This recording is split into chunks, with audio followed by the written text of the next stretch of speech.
Welcome. My name is Paul Mitchell. I'm a professor in agriculture and applied economics here at the University of Wisconsin-Madison.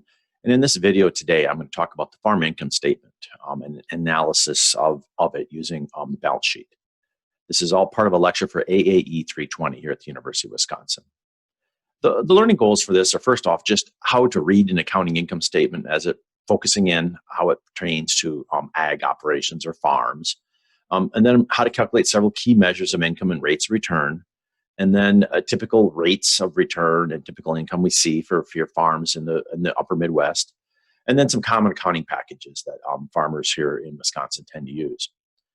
So the income statement is essentially, in a real simple sense, it's a record of all the revenues and expenses over a period of time. And usually define it. Often it's a calendar year or your fiscal year. So January 1 of 2019 till December 31st of 2019 would be your 2019 income statement. The key point to note there is that the balance sheet is at a point in time. It's all your assets and liabilities and equity on a specific date, whereas the income statement is over a period of time. A couple other names you might hear for an income statement is the operating statement or profit and loss statement, P&L statement. It's very simple in concept. What is income? It's revenue minus costs. Earlier in the class, we called this profit. You can call it net returns, income. There's all kinds of different names for it, but for the income statement, it's revenue minus costs, and they call it income. And the real focus is did I make money last year? Or more hopefully, how much money did I make last year? Or during that accounting period, which here I'm assuming is a year. So income is revenue minus costs. You're supposed to count for all the business revenue earned and all the costs during that period of time, both cash costs and non-cash costs. So you can have cash revenue and non-cash revenue, and you have cash expenses and non-cash expenses. So you can have all of that stuff together, both cash and non-cash. So we'll go through some examples here real quickly. Cash revenue is simple. You're going to get a receipt. You sold some corn and soybeans or wheat. You got a receipt. How much you sold, how much you got paid. Feeder livestock sales, same thing. You're going to have all kinds of different sales, and you'll have government program payments coming in, crop insurance and disaster payments. Basically anything you sell, you're going to have a record for it. That one's very simple, cash revenues. Non-cash revenues now, you're not always going to have records for these. The inventory change is a good example. It's grain, feeder livestock you have on hand. You're going to have some at the beginning of the time period, and at the end of the time period, you're going to have some as well. You tend to have things like grain and livestock around if you're a cow-calf operation, for example. And so what you'd like to do is look at the net change, the value of the ending inventory minus the value of the beginning inventory.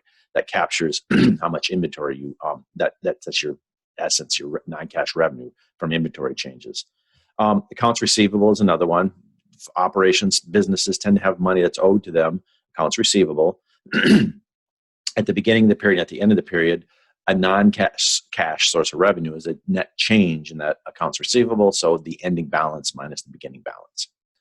And then there's also in agricultural operations and some businesses, if you want to get really fully detailed about it, you'll capture some of these in-kind things you have, relationships you might have with payment in kind, trades you might have with a neighbor to swap, machinery operations with one another, custom harvest arrangements, things like that. If you have these, if you want to capture them as a non-cash revenue, you can. There are some special agricultural cases. The gain or loss from the sale of culled breeding livestock or milk cows is a good example here that comes up commonly in this state. What we traditionally do is treat that as a cash revenue. It's a normal source of revenue as a part of the production process. Technically, these are working assets, but we don't treat it as a gain or loss from the sale of a capital asset. That just seems ridiculous for something that you're selling regularly as part of your operation. And so what we do is treat it as cash revenue. The same with breeding livestock that you've raised on your own. So like a calf that becomes a heifer that becomes a milk cow. Again, we treat that as a non-cash revenue for raised livestock. And usually the more practical way to think of it is you treat it as an inventory change. You just look at your calves on hand, your heifers on hand, and your milk cows on hand, have the beginning minus the ending balance, or the ending minus the beginning balance. With each one of so the number of calves with a book value, the number of heifers with a book value, the number of cows with a book value, ending herd inventory minus the beginning, and you treat it as an inventory change. That's how we traditionally do it. Sale of capital assets is another one. What we tend to do in agriculture is, land is a big sale once in a while. Farms do sell it. Definitely it's a cash revenue. Selling costs it's the sales price minus the selling costs, and there's usually some deferred taxes and things like that are due. But the other big one is depreciable assets. You can have the selling price minus the book value you have on your books. That's going to be treated as a cash revenue. There would be there's going to be some errors in depreciation that you have, basically, and that's where they're made up here on your internal books. It's a selling price minus that book value you have for it as a depreciating asset. And so potentially there's some gains there or losses that you get incorporate as a cash revenue in your income statement. So those are some of the special cases on the revenue side. Now let's look at the cost side. You've got cash expenses. Again, very simple. You have receipts for these. You bought these things. You have fertilizer, feed, seed, fuel, chemicals, livestock, feed, things like that. You have them on hand. You know what you spent. Labor and services. You hired the veterinarian to come out and check on your cattle. You hired someone to help you out on harvest. Things like that. They're all in there. You have got records of them. Repairs and maintenance, property taxes, insurance, everything you buy for the farm, you can have a record, at least a check written for it. The one the harder are the non-cash expenses. You're not always going to have records for these. I always think of depreciation. You don't have a check made out to the Depreciation Corporation of America, so you don't have it tracked for your records as a receipt. But all your capital assets, like buildings and tractors, are supposed to be depreciated. You got breeding livestock, milk cows, perennial crops, cost of production to account for, even if you don't pay it in cash. And that's what the income statement is trying to do, is treat depreciation as a cost of production, put it into your income statement, even if you don't write a check. It's a non-cash expense. Accounts payable is another one. Ending accounts payable minus beginning. It's very much like the accounts receivable. These are short-term debts you owe. Okay, I owe my neighbor $800 for helping me out on harvest or something like that, and you capture that as an account payable. You haven't paid it yet, but it's going to be due. One of the issues you run into in agriculture is prepaid expenses. The expenses paid in the previous tax period for production during the current tax period.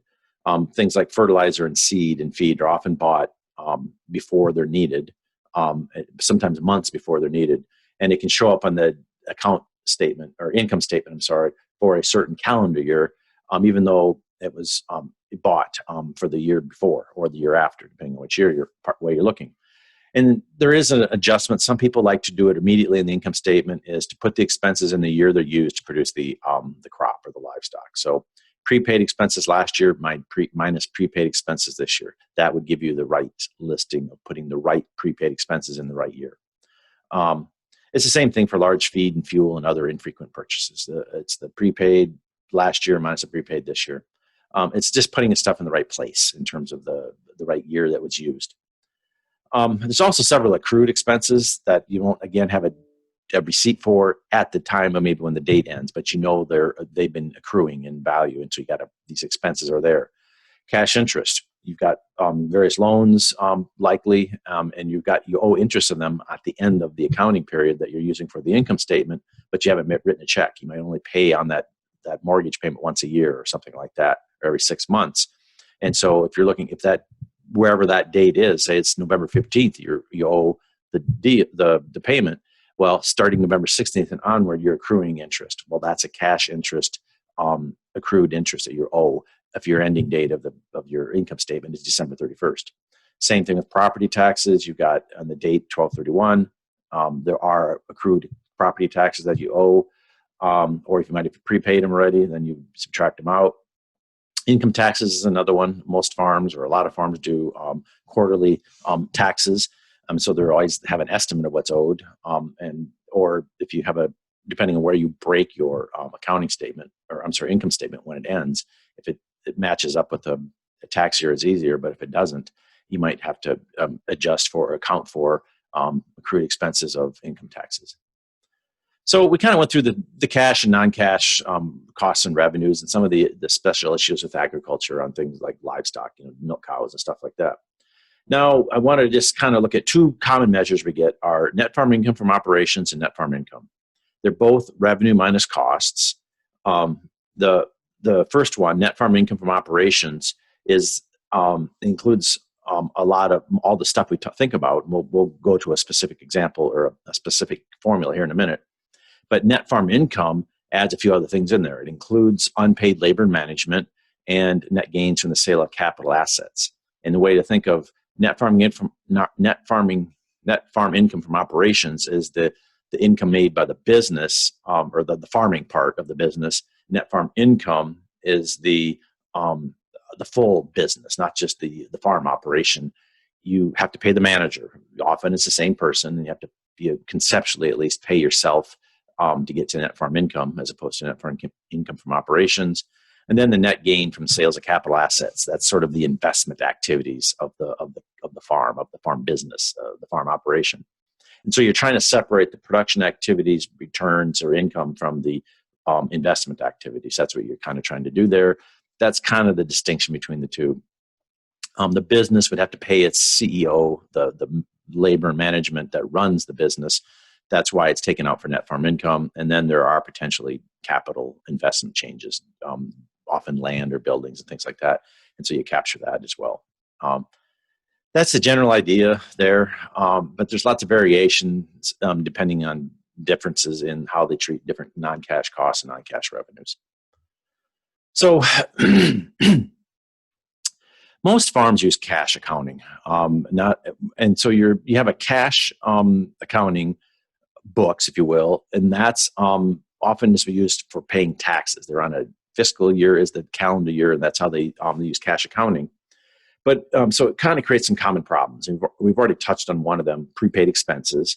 You buy the inputs, things like your seed and feed and chemicals and feed and fuel in one year, but you don't use them to the next year. Another common problem or common issue is you have sales in a year different than the production year. You harvest your crops here. Right now, farmers are out there harvesting the 2020 crop, but they might sell that grain after December 31st of 2020 in the 2021 calendar year. Same thing is you can, well, farmers then do, that's the advantage of cash accounting. You can pre-buy stuff in the, so say 2020 is going to be a high income year. You might pre-buy some inputs to use in 2021 to reduce your taxable income. You might hold off on sales and sell it in 2021 because you expect to have a higher income in 2020. And the same thing with the 2019. You might have the same issues going on there. Using cash accounting as ways to move income between years, primarily with prepaid expenses and when the timing of your sales. So what accrual adjustments of this cash accounting are trying to get at putting things in the right year. And so you can determine profits by enterprise. The income statement, and for tax purposes with cash accounting, tells you, did I make money, or how much money did I make in 2019? The accrual adjustments to that income statement tell you, can do it by enterprise. How much money did I make growing corn in 2019? How much money did I make growing soybeans? Did I make growing feeder or raising feeder cattle? Things like that. You have to put the right expenses in the right year to do that to calculate the profit by enterprise. But for taxes and accounting, for tax accounting, you work in the calendar year, and that's where these prepaid expenses and output sales dates are different than what you need for calculating profit by enterprise. So general accounting, accrual adjustment is what you're supposed to use. That's generally accepted accounting principles. It's more accurate and useful for decision making, puts the costs and revenues in the right years. Cash accounting, though, is simple and has tax advantages. And so farms do both, do use cash accounting in general. Like 95% of farms use cash accounting. So often if you do it right, you have a set of accounting books for cash accounting for taxes, then you have accrual adjustments or accrual adjusted cash income for doing decision making. And so you have the tax books for enabled to what was my income in 2019. Then you have your 2019 income from growing corn, from growing soybeans, from raising calves, things like that. That's your accrual adjusted. What they tend to do is not do a whole set of accrual adjusted books and a whole set of cash accounting books. What they tend to do is take the cash accounting books for taxes and make some accrual adjustments to them and pay their farm accountants to work out the details, either their farm accountants or if they do it themselves. So they tend to have the cash accounting one, and then they make some accrual adjustments to it. And it's mostly, it's like I've already alluded to, you tend to increase your prepaid expenses in high income years, and you tend to hold off on sales. In low income years, it's a good time to hold off on prepaid expenses some, and to do additional sales to if you want to income smooth across years. There are ways to do this with your taxing as well. You can change your taxes to do some of this for you, this income smoothing. But I'm not going to cover that here. That would be something you would talk to your tax accountant or your tax preparer about. But if you want to calculate profits from growing corn in 2020, you got to not include the revenue from corn that you grew in 2019 and sold in 2020, but you do want to include the corn you grew in 2020 and sold in 2021. Same thing with prepaid expenses. The stuff you paid for in 2019 but you used in 2020, you got to get them into your 2020 calculation of your income from corn. And the same thing, don't include the inputs you bought in 2020 to use for the 2021 crop year if you're trying to figure out how much money you made growing corn in 2020. So I created a little visual graphic here. It's the same principle. And the idea is you've got a cash accounting set of books and you want to do an accrual adjustment to calculate, answer this question: what was my profit from growing corn in 2020? Not what was my income for paying taxes in 2020. And so the black boxes are the actual activities. Blue is how you adjust them for accrual accounting. Red is what you do to pay taxes on your cash accounting. So all you're doing is you sell some of your 2019 crop in early 2020. You push it back to the 2019 accrual adjusted income statement, but you declare it as income on your 2020 taxes. You bought some seed corn in 2020 for 2020 at the end of 2019. You declare that as a cost of doing business in your 2019 taxes, but you push it forward to your 2020 income accrual adjusted income statement to figure out how much money did you make growing corn in 2020. The same thing with the revenue. You sell some of your 2020 crop in early 2021. You count that as revenue earned from your 2020 crop for the accrual adjusted income statement, but you declare that as income on your 2021 taxes. And the same thing with the expenses. That's essentially it right there. Is you have a cash accounting set of books and you do some accrual adjustments to it to answer some of these enterprise type questions. How much money did I make growing corn? How much money did I make growing soybeans, et cetera?